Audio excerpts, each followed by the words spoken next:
ॐ नमो भगवते वासुदेवाय। ॐ नमो भगवते वासुदेवाय। ॐ नमो भगवते वासुदेवाय। ॐ नमो। नमस्कार प्रिय दर्शकों, आज हम अपने YouTube channel naturopathy and ultra Ayurveda के लिए एक नया वीडियो बना रहे हैं जो स्वास्थ्य चालीसा का भाग 2 है। इसमें नियम 11वें से 20वें नियम तक बताए जाएंगे जो मुख्यतः भोजन संबंधी हैं। नमस्कार दोस्तों, तो भोजन संबंधी नियम 11वें से 20 तक मुख्यतः रहेंगे कि हम कैसा भोजन हो, कैसा हो, किस तरह खाएं, कितना खाएं। तो 11वां नियम है कि भोजन ही औषधि है।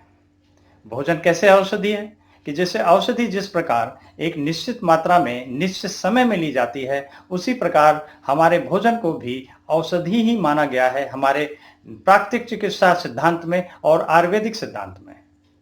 तो हम भोजन निश्चित मात्रा में, सुपाच्य भोजन और सही तरीके से सही समय पर लें, ये बहुत आवश्यक है।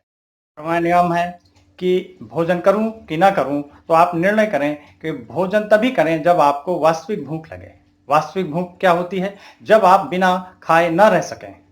लेकिन इसमें एक सावधानी बरतने की बात है कि भोजन करने से पहले ये निश्चित करें कि ये सुबह का भोजन है या दोपहर का है या शाम का है। यदि ये शाम का भोजन है तो अलग मात्रा में होगा, दोपहर का है तो अलग होगा और सुबह नाश्ते का है तो हल्का फुल्का होगा। में यह चीज भी बड़ी आवश्यक है ध्यान रखने की कि वास्तविक भूख लगने का मतलब यह है कि वास्तविक भूख का मतलब जब जठराग्नि इतनी तीव्र हो जाए। इसमें सावधानी यह भी रखनी है कि अगर जठराग्नि हमारी बहुत तीव्र हो गई है और मुझे भोजन करना है तो करना है, उस समय में फिर विलंब नहीं करना, क्योंकि अगर हमने विलंब किया तो ये जठराग्नि गैस बनाएगी और हमें चक्कर भी आ सकता है, सरदर्द हो सकता है।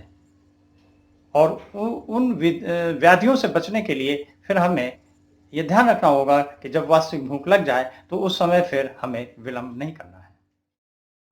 13वां नियम है कि भोजन करते समय हमें मौन रहने का प्रयत्न करना चाहिए। एकाग्रता होनी चाहिए उस समय टीवी या किसी तरह का और ध्यान दूसरी तरफ केंद्रित नहीं करना चाहिए।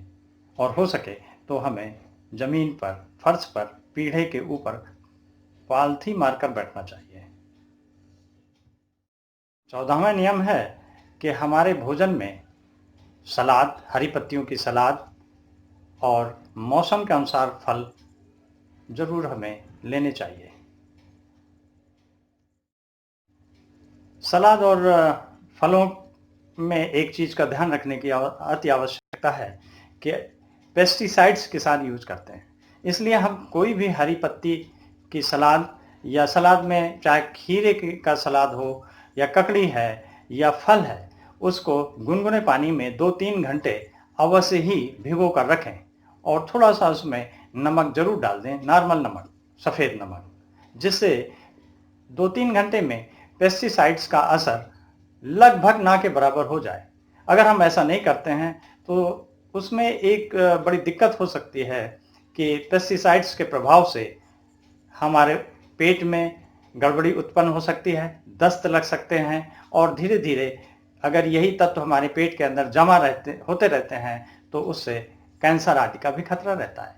इसलिए हमें इन बातों पर भी गौर करना चाहिए। 15वां नियम है कि जब भूख लगे तभी खाएं, थोड़ा थोड़ा खाएं और चबा चबा कर खाएं। इसमें एक सूत्र है, उसको हमेशा ध्यान रखिए प्रिय दर्शकों, कि पानी को खाएं और खाने को पिएं। उसका मतलब यह है कि पानी को बहुत धीरे धीरे पिएं, घूंट घूंट करके, जैसे खाना खाते हैं, और खाने को इस प्रकार पतला कर दें चबा चबा के कि जैसे पानी की तरह हो जाए, लिक्विड एकदम, और उसका जो पाचन होगा वो बड़ा सरल आसान होगा अपने पेट द्वारा। तो इसका ध्यान रखें।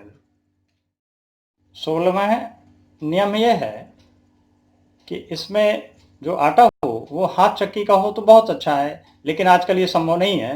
तो कृपया आप जो भी आटा यूज करें उससे चोकर अलग मत करें, क्योंकि चोकर फाइबर होता है और इस फाइबर से हमें पेट साफ करने में बहुत मदद मिलती है, कब्ज की समस्या दूर होती है। चावल में कण और उसको माड़ सहित यूज करें, माड़ मत निकालिए, बहुत पौष्टिक होता है।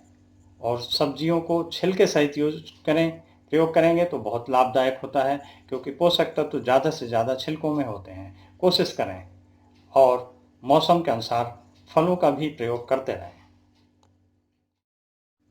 17वां नियम है कि खाने के साथ पानी न पिएं। बहुत आवश्यक है। ज़्यादातर लोग बीच बीच में पानी पीते जाते हैं और ये आदत बचपन से पड़ जाती है। तो प्रिय दर्शकों, इसमें माता पिता को इस बात का ध्यान रखना चाहिए कि जब बच्चे की परवरिश करें तो बचपन से ही ये बात सिखाएं। पानी हमेशा भोजन करने के आधा घंटा पहले पिया जाए और भोजन करने के बाद भी आधा घंटा कम से कम बाद पिया जाए।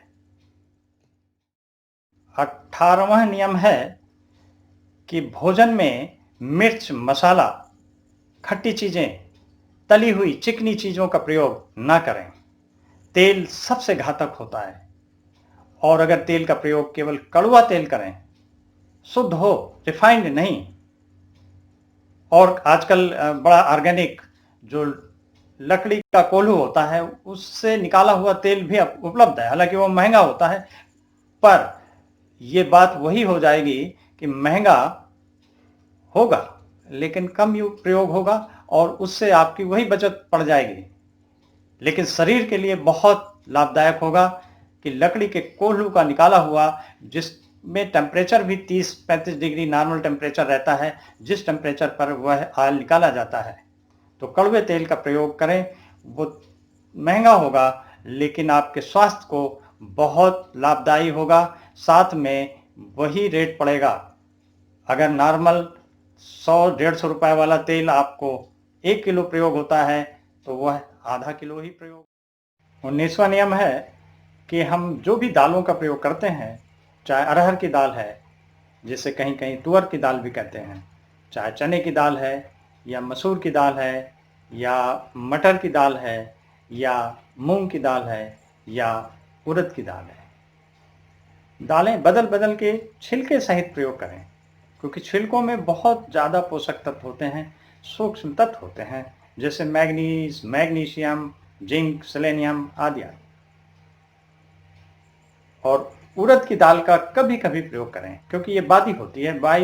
बात से ग्रसित लोगों के लिए जॉइंट पेन पैदा करने वाला होता है। दालों को छिलकों सहित प्रयोग करने के और भी लाभ हैं। छिलका फाइबर की तरह यूज होता है और पेट साफ होने में बड़ा मददगार है, जिससे हमें कब्ज में बहुत लाभ मिलता है। माइक्रोन्यूट्रिएंट्स सूक्ष्म तत्व तो होते ही हैं, जैसे मैग्नीशियम, मैग्नीज, जिंक, सेलेनियम आदि आदि। और ये सूक्ष्म तत्व शरीर के लिए अति आवश्यक होते हैं। इनकी कमी से कई बीमारियां पैदा होती हैं, उससे भी बचाव होता है। 20वां नियम है कि सुबह का नाश्ता हल्का फुल्का होना चाहिए। इसमें अंकुरित अनाज का सेवन ज़्यादा होना चाहिए, क्योंकि अंकुरित अनाज होने से एंजाइमेटिक एक्शन बढ़ जाता है। उनमें ऐसे एंजाइम्स बनते हैं जो पाचन में बहुत सहायक होते हैं। और साथ में कुछ हल्की सलाद ले सकते हैं। दूध या छाछ, अगर दूध लेते हैं आधा ग्लास, ज़्यादा नहीं, चीनी मत मिलाइए। और छाछ लीजिए, उसमें काला नमक या सेंधा नमक और जीरा पिसा हुआ मिलाइए, वह भी आधा ग्लास, पौना ग्लास ले सकते हैं। लेकिन दूध और छाछ एक साथ कभी भी मत लीजिए, क्योंकि ये विषम भोजन है। दोपहर का भोजन थोड़ा हैवी कर सकते हैं। शाम का भोजन भी हल्का होना चाहिए, क्योंकि रात्रि में सोने में आसानी होती है, अनकंफर्ट फील नहीं होगा, पेट भरा होगा तो आपको प्रॉपर नींद नहीं आएगी और बेचैनी भी हो सकती है। अंत में प्रिय दर्शकों, यदि यह मेरा वीडियो आपको पसंद आया हो तो ज़रूर सब्सक्राइब करें, लाइक करें, कमेंट्स भी लिखें अपने, और कुछ बातें लिखनी हो वो भी हमें ज़रूर लिखें, हम उसका उत्तर देंगे। और शेयर भी करें लोगों को, जिससे ज़्यादा से ज़्यादा लोग इस तरह के स्वास्थ्य संबंधी नियमों के बारे में जानकारी लेकर लाभ उठा सकें। धन्यवाद। ओम शांति ओम।